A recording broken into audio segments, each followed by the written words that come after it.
going on there, guys? We back with another one, and we know Shannon Sharpe and Kwame Brown has been going back and forth today. It came up on Undisputed what Kwame had said about LeBron, and Shannon Sharpe went straight fanboy mode on Kwame. He didn't just agree with his take, but he started attacking Kwame personally, and I think we've seen Shannon do that before with the Grizzlies. You could critique things that's going on with people, but when you stand sideline and you inviting Steven Adams over to throw hands and Ja Morant, his father, all them, then you are a little bit too in fanboy mode for me. I think you could keep it at the professional level, at the analytical level, but whenever you start to try to engage in combat with people just because they oppose your favorite player, then yeah, you might be towing that line a little too close, But we're gonna look at something Shannon Sharpe said about Kwame Brown before LeBron, and then we're gonna look at what he said today after the fact, and we're gonna check out a few of Kwame's comments. Check it out. Kwame Brown came up. And I don't think Kwame was a failure. You don't make it to the NBA, the #1 overall pick. Now, maybe some people say, well, he wasn't a Hall of Famer, he wasn't this or that. I'm still don't know what's his end game here. You talking about what Kobe would have done, what would you have done? What would you have done? You're a #1 overall pick. Yeah. And Skip, he said, you're supposed to be great? Really, Kwame, of all the people, he should never, ever question anybody's greatness.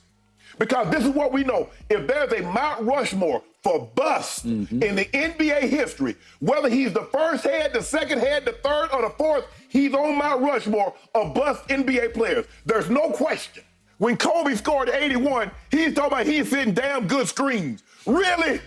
Dude, you the #1 pick in the draft, and you talking about you setting screens. Yep. Trending. He got exactly what he wanted. Okay. He trended more for saying something. Because sometimes, Skip, the only success you can have is taking a bite out of somebody that's successful. He trended more for what he said about LeBron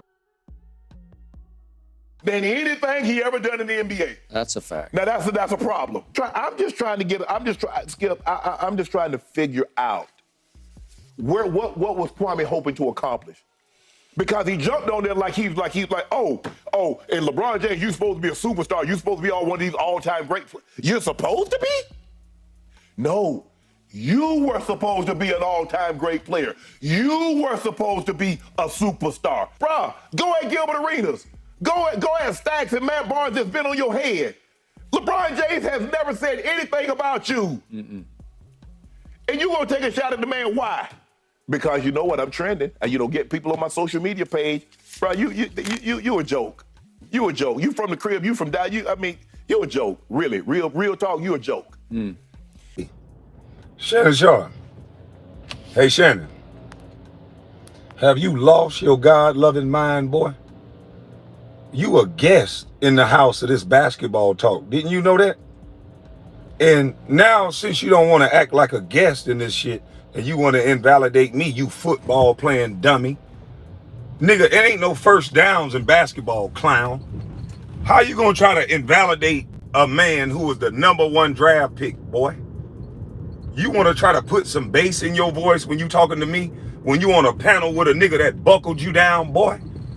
You on a panel with a white boy that blamed his coach for not making it to college, and you want to try to invalidate me, nigga? Are you a clown or what? I'm so glad that you just exposed yourself, you clown.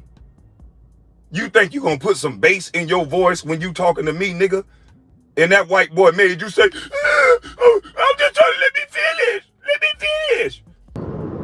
And Ja Morant, just get you some of this goddamn tactical spray. You ain't got to worry about it. Don't be in fear of Shannon Sharpe running up on you and your daddy no more.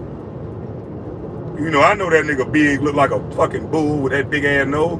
You don't gotta fear him no more. You don't. Put that gun down, get you some tactical spray. You disrespected 2 black men to protect one. You bring up Anthony Bennett. Matter of fact, you brought up 3-4 black men. You disrespected me, Oliver Candy, and Anthony Bennett all to protect LeBron. You disrespected 3 black men. Oliver Candy didn't say shit. Anthony Bennett didn't say nothing. But to protect your little boo thing, LeBron, you disrespect 3 grown men, 2 men that ain't say nothing. You got too much time to fanboy over LeBron. Shannon Sharpe is gonna damn near beat somebody half to death over LeBron next year. I predict this shit. That nigga gonna be crying and LeBron is the greatest. Angry, crazy motherfucker, you. Watch what I tell you. He gonna be fighting over LeBron next year. Watch. An actual fight. I predict this shit now. Y'all heard it here first. Shannon Sharpe is gonna be fighting over LeBron next year. Old ass 50-year-old nigga catching phase about another man. It's a damn shame. Old ass 50-year-old, 50-something-year-old fanboy football player arguing and fighting over a grown man with a wife already. So Shannon Sharpe, he took his shots at Michael Olowokandi, Anthony Bennett, Adam Morrison, and others for no reason. You know, he was talking to Kwame Brown, so there was no need to diss these other men. They haven't said anything about it. So what I will say is Shannon does come off like a fanboy. You know, you can disagree with what Kwame had to say about LeBron down the stretch. Now, yeah, he had 40, 10, and 9, and he played a great first half, you know, and he burned out, you know, because they played him all game. 38-year-old, they should have found him some rest, I feel like, in my opinion. But as far as the type of shot he was going to get at the end of the game, people have stats like, you know, you made this many shots this late, you know, or this player made this many shots with 1 second left. Well, that it doesn't matter how many you made, because sometimes the other player puts the game away before it gets to that point. They might start going on their clutch binge under the 2-minute mark. So by the time it's 30 seconds left, they've put the game out of reach enough. So the stats don't mean anything because that's not the nature of how the game went. But when you look at Jordan and his shot over Craig Elo, you look at the Byron Russell shot, you look at the shot in game 5 in 97, I believe, against Utah, one of those game winners. You look at the way Jordan ended games.